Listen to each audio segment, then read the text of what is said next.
Thank you for being here with us on IG. Welcome in, everybody. This is Marriage Makes Three.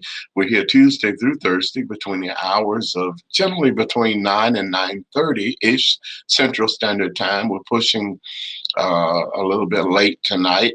Other priorities, some other things going on. As you all know, that we do have day jobs. Thank you for joining us. I'm Pastor Greg Mostella, my bride, my better half. My other half is Pastor Michelle. She's not with us tonight, so we're solo. Thanks for coming in, everybody. This is my second time being live today, and so privileged to have this opportunity to be with you. If you're coming in, go ahead and share. Let us know where you're from. Announce yourself. Tell us who you are. We are on the new HAPS TV app, the new HAPS TV broadcast studio. And so we're broadcasting to multiple streams, Facebook Live, there's IG, there is YouTube, and there is Twitter that we're broadcasting to simultaneously. So thanks for being in here. Again, we do this and we drop the tools and the tips to help you get your relationships on and popping. We have content for both single and married. If you're single and ready to mingle, or if you're not quite ready to mingle, and you need some direction on what it means to get prepared. We believe and we know for a fact that in order to mate right, you have to date right. So it all starts with the dating process. And so we do have products to help you date better, to help you to be more selective in your dating process. Not that you aren't, nobody's dumb here, but sometimes we all need a little bit of help. If you need a help in a particular area, you go to the medicine cabinet or you go to the pharmacy. If you need a help in the legal department, you go find you an attorney. If you need some medical help, you go see your doctor, or you go to the hospital or the ER. So marriage is the same. Relationships are the same. Sometimes we need help narrowing down, finding out why the relationships that we're in fail, why we choose the wrong kind of people. And so that's one of our areas of expertise. We are pastors, we are authors, we're Air Force veterans, and we're your go-to couple for all things relationship. We help couples achieve relationship success so that they can avoid divorce and have a lifetime of love and happiness. We help you get your relationship on and poppin'. All right. So tonight we're going to be talking a little bit about understanding ManSpeak. Last night we talked about understand woman speak. We use some of the words that women use in conversation. What is it that they mean? Words like fine and fed up and finish and forget about it. What do they mean when they use these words? We've determined that men and women not only speak a different language in some contexts, but sometimes, and that women speak more words than men, sometimes we're speaking an altogether a different language. So it kind of helps to have some context and some to be able to have clarity. Sometimes we need the context of the conversation. Most of the time when women use these words, fine, and it's accompanied by the hand in the face, that stop, that, universal stop sign, or that sign that says, look, I've had enough, don't talk, proceed no further. I don't want to hear any more of it. That usually indicates that a woman is to the fed up point. They are frustrated. It's not that and it usually means that a timeout is necessary. Give them a little bit of time and then come back and approach it. Allow a little time to pass. Be wise. please be wise and allow her to have a little bit of time to kind of, you know, take it all into context. Well, she's telling you that if I say anything else at this point, if you push me to say something else, it may be the wrong thing. We're all human. We all have our breaking points, and so we have to be wise enough to know that each of us need a little bit of time to ourselves.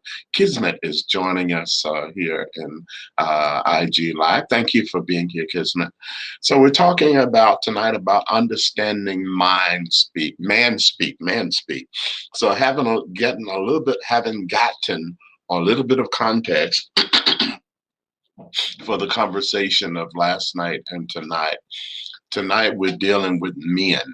When men say certain things, what do they mean by that? Is there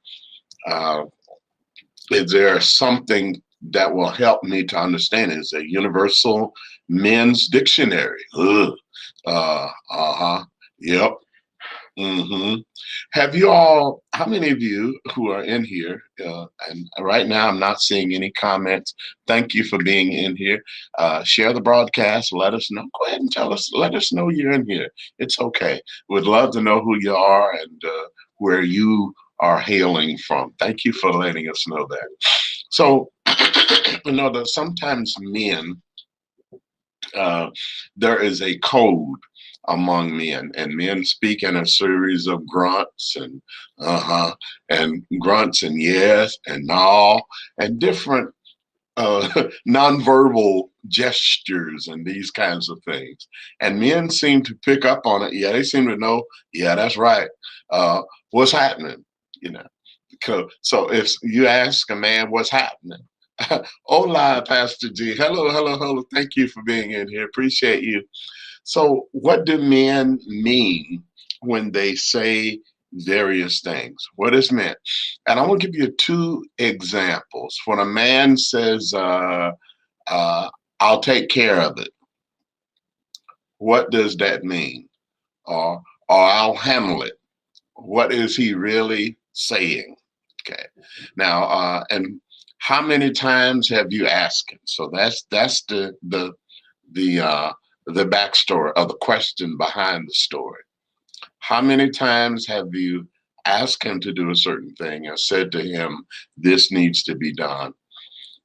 So if a man, just like women, get frustrated, men also will get frustrated. Absolutely. And sometimes the frustration will say, look, I got this. Okay, that's another one.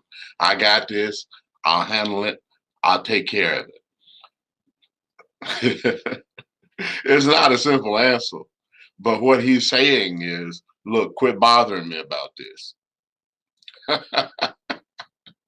Now, if he really came out and said, quit bothering me about this, the fight is going to intensify, correct? So now you have a little bit of context. How many times have you asked him? Okay. How many times has it been said? How many times have you reminded him that this needs to be done? What that means is that he's reaching a little bit of a frustration point. We all get frustrated. There's nothing wrong. But how we handle our frustration is vital, is important, right? Ja, thank you, Ja. Ja says, right, I got this on my timetable, not yours. I'm going to handle it. Now, Ja, you know you can't be that direct. You can. You can be that direct. But are the consequences worth it? Right. Where are you going to sleep tonight? And Josh said, I think in one of our broadcasts, maybe last night, he said, and I'm not sleeping on no couch. You know, but there are consequences. And one of the things that you learn in relationships, communicating, is that there are times when you have to dial it back. Okay. You can't let anybody feel the full force or thrust of what it is that is on your mind? Uh, what if it's been 6 months or more since asking? And I think that's a difference. Is that there are times when we have to be reminded, you know, and that's again another part of being human. Another part of being human is that we forget stuff and our priorities, you know, and so we all need reminders. But how do you remind me? How do I remind you without it being upsetting, without it being frustrating? Sometimes, listen, it's going to be frustrating. Relationship, you're not in a relationship by yourself. So there are going to be times of frustration. The Apostle Paul, as he talks about marriage, remember the Apostle Paul was not married.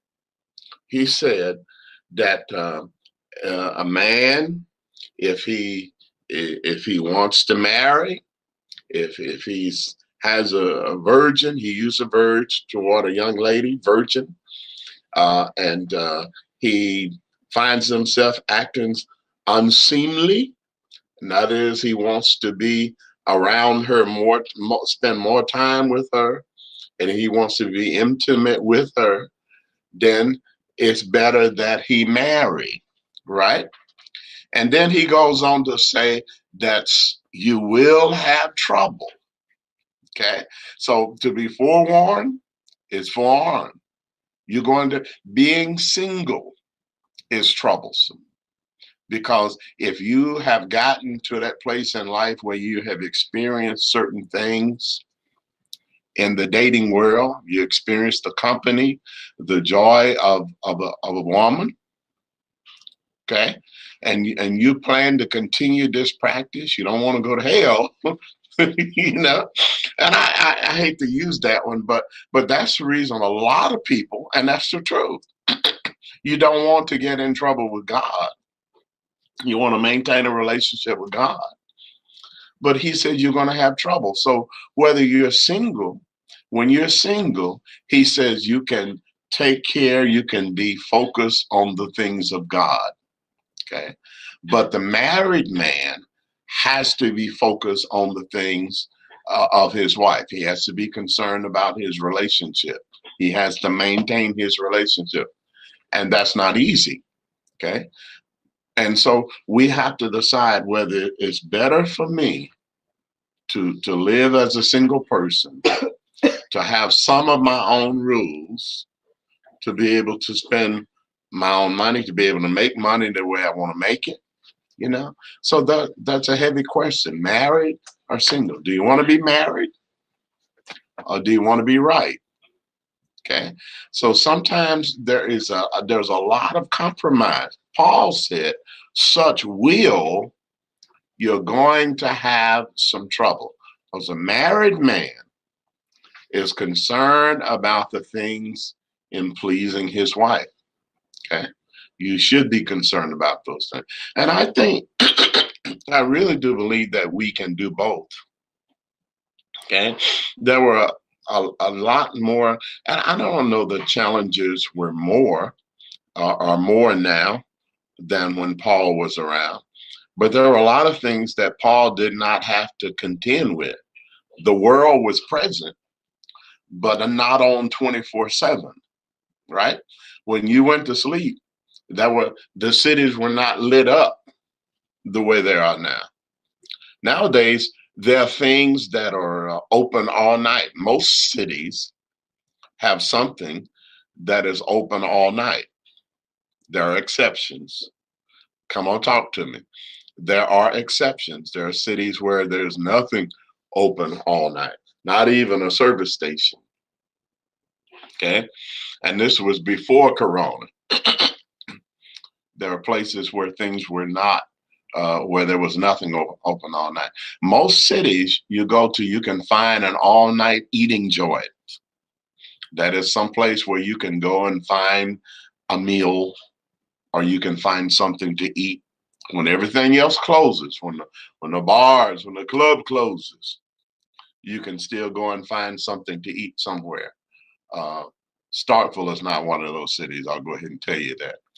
Edward Lynn, thank you for Edward Lynn 0827. Thank you for joining us, for subscribing on HAPS Broadcast Studio. Thank you, thank you, thank you for being part of Marriage Makes Three. Understanding ManSpeak.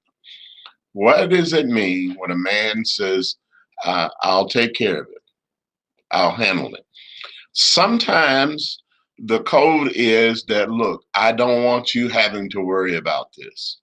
Okay. And women,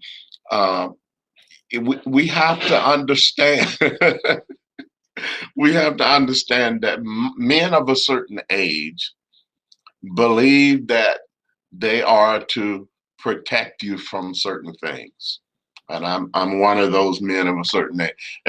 And not that you can't protect yourself, not that you don't carry your own switchblade, that you're not packing heat. You have an arm permit. You have your carry license, right? Not that you can't protect yourself, but I believe that when you're in a relationship with someone, you have some responsibility for their protection. Okay, there may be some conflict in that area. And so when you're saying, let me take care of it, let me do it. I've seen guys get mad because their wives wanted to pump the gas or wanted to mow the lawn. Okay. And on the other hand, you got men that would love to have somebody help do those things. Okay. And I would say if she wants to do these things, if she wants to drive, who's going to stop her? Right? Who's going to stop her? There's a comment there, and we were talking about things remaining open after late. You know, things open late in cities, and Starkville is one of those cities, I believe, that has a distinction that we don't have anything open after certain hours. I think Wendy's, prior to Corona, Wendy's and Taco Bell closed at 3 a.m. Then they opened back up for breakfast.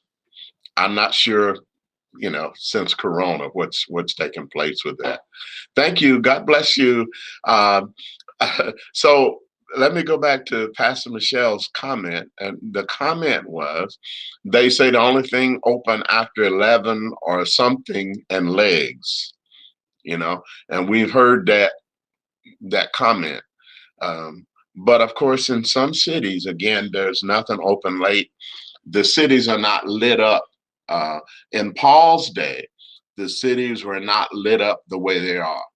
It's nothing like Vegas and what is it? The city, is it Chicago? Is it Vegas? That the city that New York, the city that doesn't sleep. New York, the city that doesn't sleep at night. So in Paul's day, when the lights went out, when the city got dark or the sun went down, for the most part, the city got quiet, unless you were in Rome. For some reason, people can always find room or an opportunity to do the wrong kind of stuff, right? Edward Lynn, God bless you all. Glad to see you. Said, how can two walk together unless they are agreed, unless they be agreed? So in the context of sometimes her wanting to pump the gas, her wanting to mow the lawn, maybe some things that she wants to do. You have to, in your own relationship, don't get so locked around, so dogmatic, or so threatened with your manhood that if she wants to pump the gas or she wants to drive the car or she wants to drive an 18-wheeler, we're not supposed to be so frustrated that we have no give. What if your daughter wants to do some of these things? What if your granddaughter wants to, you know, occupations? It doesn't make her manly because she wants to drive a truck. Okay. And so a lot of times we're threatened too easily when certain with certain subjects. Okay. So don't let your discomfort with something be the reason that she can't do it. Because if you start telling a grown woman what she can't do, then you're going to have some problems. That's going to be an area of conflict. And you're not going to be walking yet. In fact, there are going to be some other things that you're not doing together. So, so we live in an age where I think it's always been there, where we can be a bit chauvinistic about the way things are supposed to run. We can be very dogmatic. Well, I'm the man of the house and I wear the pants. Okay. I'll tell you about a story about that later. John says stuff closing or being in a small city are hard for people like me, night owls. One of the few reasons I miss being in New York City. Okay. I hear that. Now, I'm not, Ja, I love going to the city, but I love coming home from the city. I spent a number of years in Riverside, California, and uh, in a little town called Rubidoux, Rubidous. I lived there for maybe a year or so, then moved to March Air Force Base, which is a little more rural, surrounded by orange groves and an Air Force base. But there were places that were open all night. Okay. Now, years later, I went to Los Angeles to visit my brother. He lives in West Los Angeles.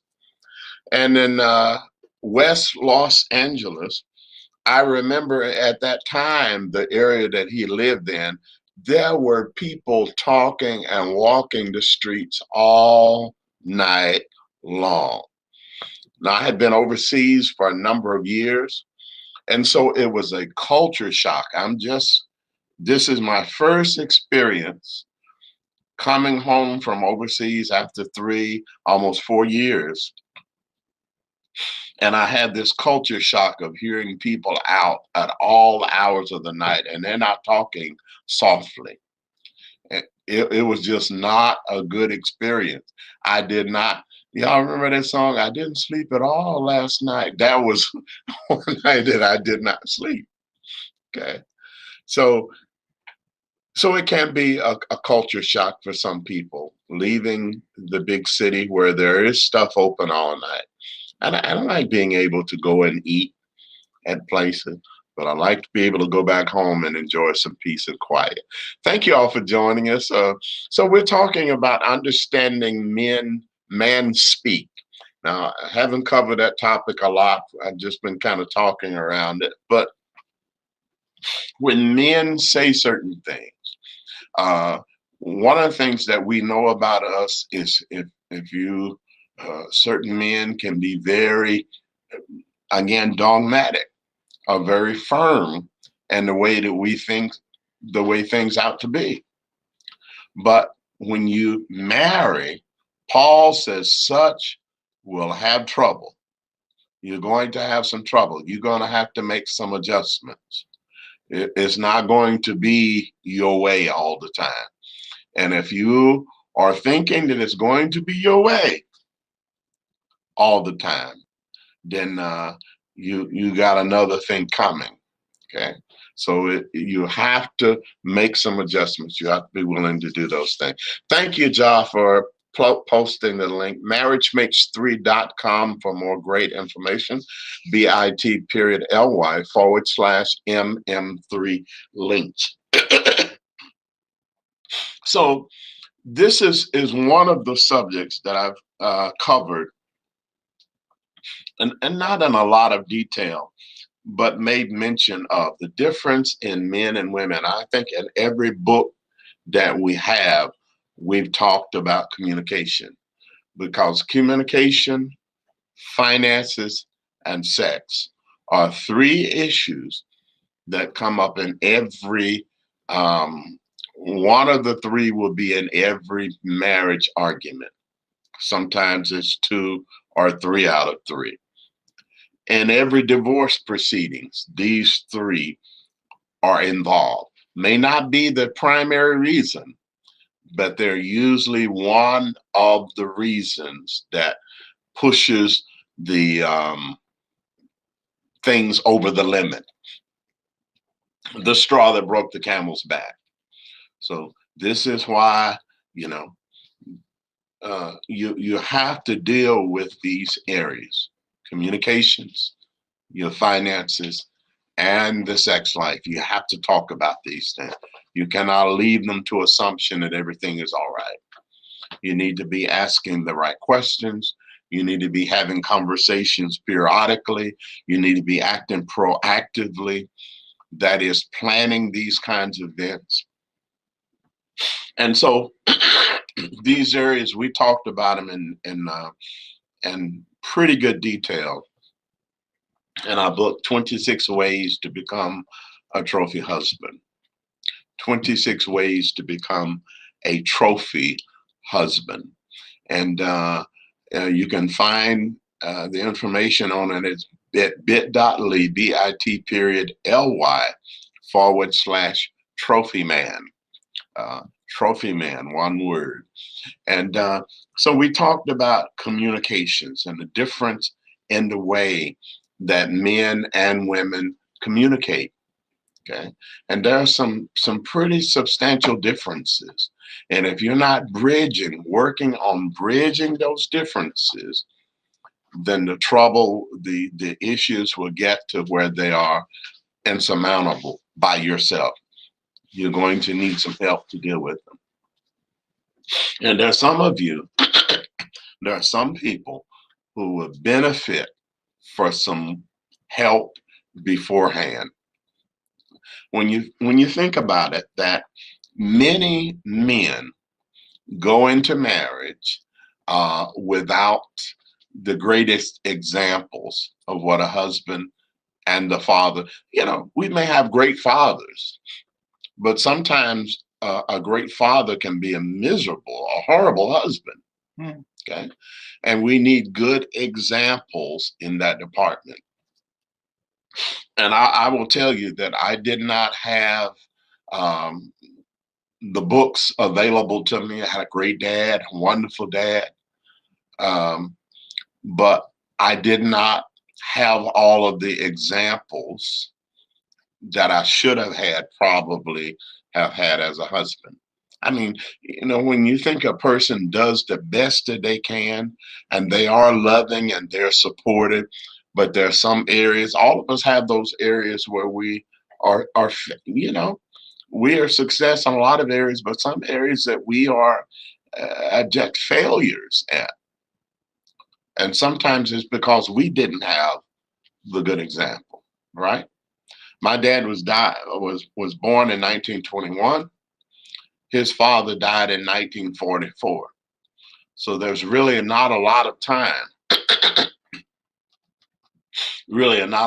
before his father passed away. Okay. And so he wasn't in his life, although he was the firstborn. My granddad was World War I Army veteran. My dad, of course, became a World War II Army veteran. And so my dad did not have a lot of time with his father. And so, and this thing is kind of, if you go back, keep walking back to find the examples. We've not always had the examples that we need. So in writing Trophy Husbands, 26 Ways to Become a Trophy Husband, I wanted the book that I wish I'd had as a younger man. So I wrote it with this in mind, is that I wanted future somebody who's coming along, maybe in my ministry, in my life, maybe in my grandchildren, to be able to have a guide, something that they can look at and say, wow, even young men today, uh, many young men are being raised by mom. There are some that are being raised by dad, but most in single parent households are being raised by their moms. Incarceration rate dictates that there are a lot of young men who are being raised by mom. And if mom didn't have a particularly sterling relationship with dad, there's a whole vacuum there of information. There's a whole lot of people who don't know how to do stuff. Okay. And so when preachers or pastors who've been doing this a long time say that it's parents' job to raise their children, I beg to differ. It's our job as pastors to help them get the help that they need. What if they don't have the examples? What if they can't provide examples for? What do we tell God? Do we tell God? Can we honestly tell God that it was their parents' responsibility? God says, why did you allow this young lady in your congregation? You pastored them most of their lives. And why didn't you tell them, how to be a good mother? Why didn't you tell them about sex outside of marriage? Why didn't you tell them the difference between a man and woman? You had all of this time with them, and well, it was their mother's responsibility. I think we incur some responsibility. When we say that we're going to pastor people, we need to pastor all of them, children accepted. And thank you for that. God will not accept excuses. Okay. And I understand that we're in a world where people are so crazy. I'm not talking about being crazy about Sue, but we'll sue you for saying the wrong stuff or thinking that you're saying the wrong stuff. But I'd much rather that somebody sues me for doing the right thing when they think it's wrong than for me not to do what I'm supposed to do. I'd rather the man sue me than God say, look, you ain't coming in here. I don't want God to say, look, depart from me, I never knew you. Lord, I preached for 43 years and 50, 60 years and retired from preaching. I preached all over the world.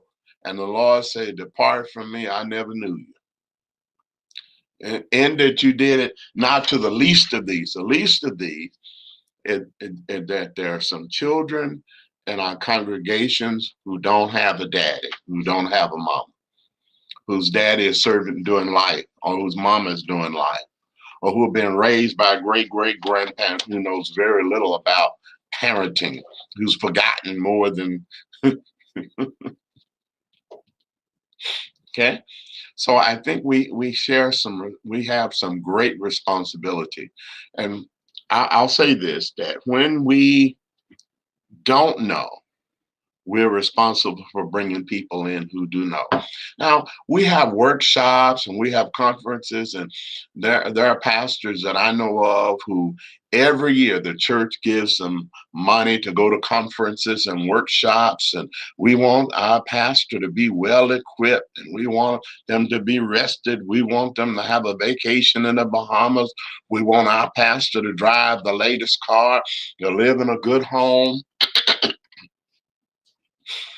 And if you're going to workshops, but you're not bringing the workshops to your church, to your member, to the lowest member, you want people in church, but you're not giving them what they need, the survival skills. You want to do well, but you're not teaching them how to prosper. Oh, I know I'm saying something tonight. Okay. We want our membership to do as well, do better than us, outdo us. You know, uh, you know, if we want good jobs and we want to live in a nice home, we want our membership to have good homes, safe, right? Uh, John says, we had our pop and stepdad, but my mom still got us a big brother when we were young. I don't know if that still exists or was just a local thing. Uh, I heard of it in some areas.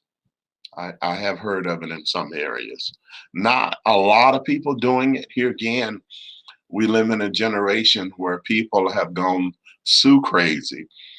And we've had so many incidences where, the Boy Scouts, organizations like that, in churches, sadly, very often the choir is a place where young men and young girls end up experiencing things they should never experience at their age. Okay. So for that reason, many congregations will not, won't even touch things like that. I know churches that have missionary in their name, and I don't mean any shade. They have missionary and what is it? Evangelistic in their names, and they don't do any evangelism and they don't do any missions. Our church, we have a small congregation, but we sponsor every single month, $25 per child, 15 children in Uganda. That's a missions effort. And at every opportunity that we can support someone who's going to Cuba or who's going to Africa, Kenya, we're supporting people who's going to Kenya. We're supporting as a pastor whose car broke down in Kenya. We sent money. There's a pastor who's getting married in Uganda. So and I'm not saying any of this to put other people down. I'm just saying that we have a greater responsibility than we realize. We can't afford to be saying, I'm going to do it. I'm going to get around to it. It's time to put up or shut up. Paul said, when I was a child, I spake as a child, I understood as a child, but when I became a man, I put away childishness. I stopped being childish. Okay. Uh, Facebook users say it, the congregation's lifestyle should reflect the pastor's lifestyle. Come on. Yep, I've seen that too. The church I grew up in took up a missionary offering, but I never even thought about what it was for. See, are we sponsoring missionaries going to these countries? We had a church. I came back at the wrong time. I just heard missionary. We probably weren't thinking what you were thinking about. We were thinking about in the biblical sense, okay, honey. All right. So listen, I've been in here longer than I need to be in here. We're talking about ManSpeak, and I know I've been all over the map. But I appreciate you all listening and being in here with me and the comments that you've made, and very helpful. I think sometimes when we go to say something, the passion, the real passion that we have will begin to come out. Okay. Whether it's for ministry, for music, whatever it is that we do, the passion is going to come out in what we do. And if your passion reveals who you are, okay, it reveals who you really are. And thank God for the passion. We have a passion for relationships. We have a passion for families. In fact, if we didn't, you see, the relationships are the foundation. The marriage relationship is the foundation for family. And so it's essential that we get that down in order to curb divorce ratings, family violence, those kinds of things, to stop the trends, bullying, a lot of that stuff, gang membership, a lot of that stuff comes because of the absence of a real family and relationships that last. and that flourish and that do the things that they need to do to prepare a child uh, for life as an adult. We're talking ManSpeak, understanding ManSpeak. I'll get around to it. Um, I'll take care of it. I'll handle it. Give me some time. All of those are kind of delaying tactics.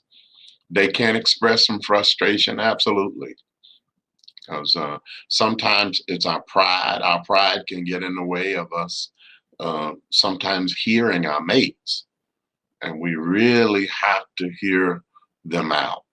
Okay, they deserve to be heard. Thank you for being in here with us. Esther Hamburglar, good to see you again. Thanks for being part of our broadcast. All right, I'm going to go ahead and let you go and get some rest for the evening. Pastor Michelle has taken a rest evening, although she's been in here back and forth to encourage and help lead the conversation. Thank you, honey, for that. She is my wonderful bride of 14 years.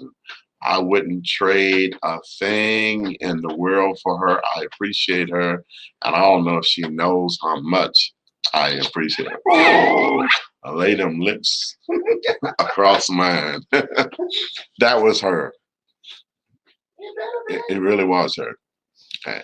Listen, I'm going to get out of here. I love you all. And tomorrow night, we'll be back again with some very interesting topics.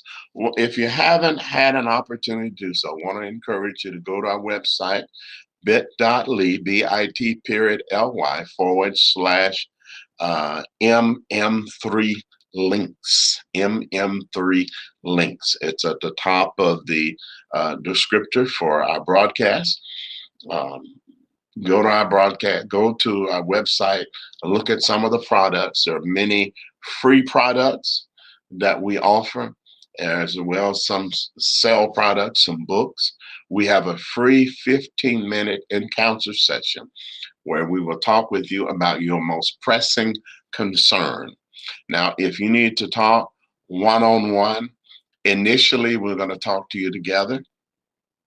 And it may be that you want to go into a course of counseling or instruction with us. Maybe you want one of us to mentor you so that you can make sure to get your life on course and that you have all of the tools that you need so that you can be a great success and that you can have a successful relationship.